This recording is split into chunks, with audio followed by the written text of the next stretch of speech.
Hello everyone, welcome to no more GK.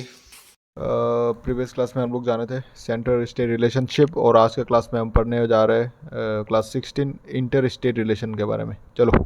नमस्कार। भारत, इतने सारे राज्य, इतनी भाषाएं, इतनी संस्कृतियां, सब मिलकर एक देश।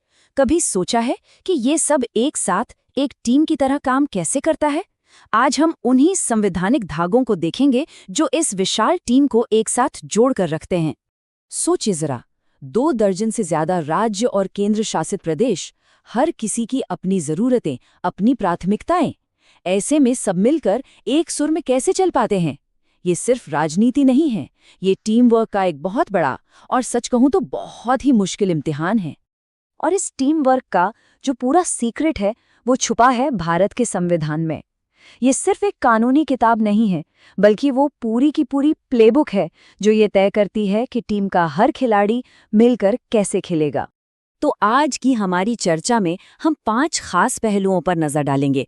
हम देखेंगे कि भारत का फेडरल ढांचा कैसे संतुलन बनाता है, नदियों के पानी के झगड़े कैसे सुलझते हैं, वो कौन सी टेबल है जहां सब साथ बैठते हैं, कैसे पूरा देश एक मार्केट बनता है और कैसे अलग अलग जोन में मिलकर काम किया जाता है। तो चलिए शुरू करते हैं उस नींव से जिस पर ये पूरा ढांचा टिका हुआ है। आखिर हमारा संविधान राज्यों के बीच तालमेल और शांति बनाए रखने के लिए हमें कौन-कौन से टूल्स देता है? देखिए, संविधान हमें एक पूरी टूल किट देता है। इसमें पानी के झगड़ों को सुलझाने के लिए खास अदालतें बनाने का प्रावधान है, सहयोग के लिए राष्ट्रीय बैठकें हैं और ऐसे नियम हैं जो ये पक्का करते हैं कि एक राज्य का कानून दूसरे में भी माना जाए। और हाँ, सबसे जरूरी, व्यापार के लिए सभी अंदरूनी सीमाओं को हटा दिया गया है। अब एक ऐसे मुद्दे पर आते हैं जो अक्सर खबरों में रहता है, पानी। जब एक ही नदी कई राज्यों से होकर गुजरती है तो वो जिंदगी देने के साथ साथ विवाद की वजह भी बन सकती है। तो यहीं पर एंट्री होती है हमारे संविधान के आर्टिकल 262 की। इसे आप एक तरह का संवैधानिक अंपायर समझ सकते हैं। ये संसद को पावर देता है कि वो इन झगड़ों को निपटाने के लिए कानून बनाए। और सबसे दिलचस्प बात, ये सुप्रीम कोर्ट को इस मामले से दूर रखता है ताकि एक स्पेशलाइज्ड तरीके से इसे हैंडल किया जा सके। प्रोसेस काफी सीधा है, इसे 3 स्टेप्स में समझ सकते हैं। पहले, राज्यों के बीच पानी के बंटवारे को लेकर कोई शिकायत होती है। फिर केंद्र सरकार मामले में दखल देती है और एक एड हॉक ट्रिब्यूनल, मतलब एक खास अदालत बना देती है। और आखिर में ये ट्रिब्यूनल जो भी फैसला सुनाता है वो फाइनल होता है और सबको मानना पड़ता है। और ये सिर्फ थ्योरी नहीं है, असल में ऐसा हुआ है। 1969 से अब तक 9 बार ऐसे ट्रिब्यूनल बनाए जा चुके हैं। कावेरी, नर्मदा और रावी ब्यास जैसे जो दशकों पुराने और बहुत ही पेचीदा विवाद थे, उन्हें सुलझाने के लिए इसी तरीके का इस्तेमाल किया गया है। अच्छा, सिर्फ झगड़े सुलझाना ही तो काफी नहीं है, सहयोग को बढ़ावा देना भी उतना ही जरूरी है। तो सवाल ये है कि ऐसा कौन सा मंच है जहां राज्य और केंद्र एक साथ बैठ सकते हैं?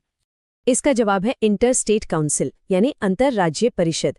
ये संविधान के आर्टिकल 263 के तहत बनाई गई है। इसे एक तरह की नेशनल राउंड टेबल कॉन्फ्रेंस समझिए, जहां केंद्र और सारे राज्य मिलकर आम मुद्दों और मौकों पर बात करते हैं। और ये कोई मामूली बैठक नहीं होती। सोचिए, जब प्रधानमंत्री, सभी राज्यों के मुख्यमंत्री और बड़े बड़े कैबिनेट मंत्री एक ही मेज पर बैठते हैं, तो ये भारत के संघीय ढांचे की सबसे ताकतवर तस्वीरों में से एक होती है। ये दिखाता है कि देश के बड़े मुद्दों पर सबकी राय लेना कितना जरूरी है। हाँ, एक बात साफ होनी चाहिए, ये जो काउंसिल है ये कोई कोर्ट नहीं है। इसका काम सलाह देना है, बातचीत से रास्ता निकालना है, न कि कोई बाध्यकारी फैसला सुनाना। सुप्रीम कोर्ट तो अपना न्यायिक काम करता ही है, ये काउंसिल उसके काम को पूरा करती है, उसका विकल्प नहीं है। मतलब लड़ाई से नहीं बल्कि बातचीत से हल निकालने की ये जगह है। अच्छा, राजनीति और पानी के अलावा एक और बहुत जरूरी पहलू है जहां राज्यों का साथ मिलकर काम करना बेहद अहम है, और वो है अर्थव्यवस्था।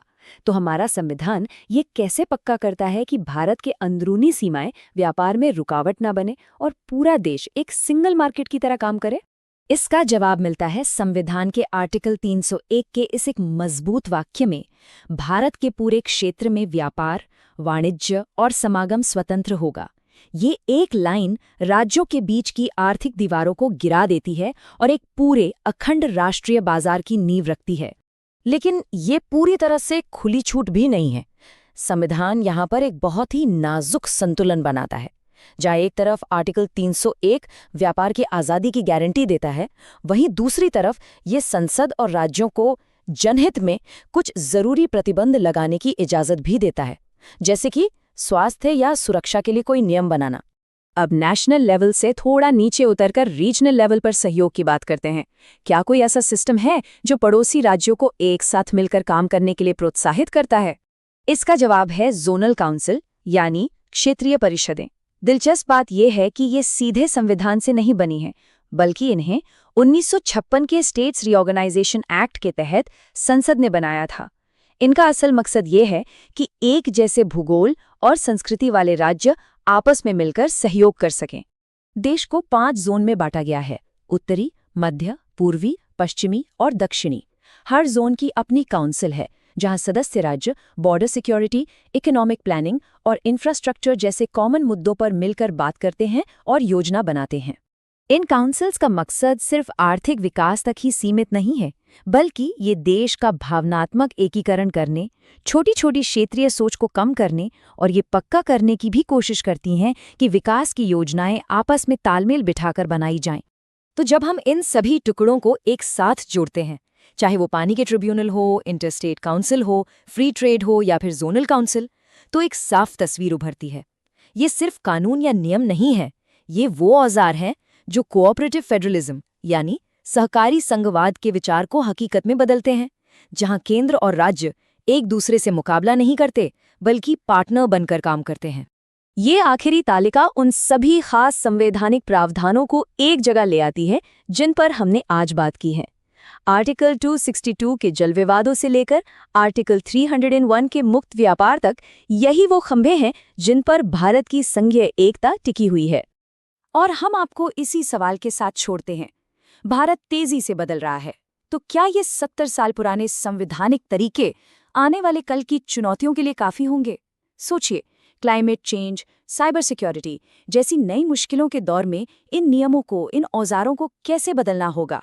ये कैसा सवाल है जिस पर हम सबको सोचने की जरूरत है।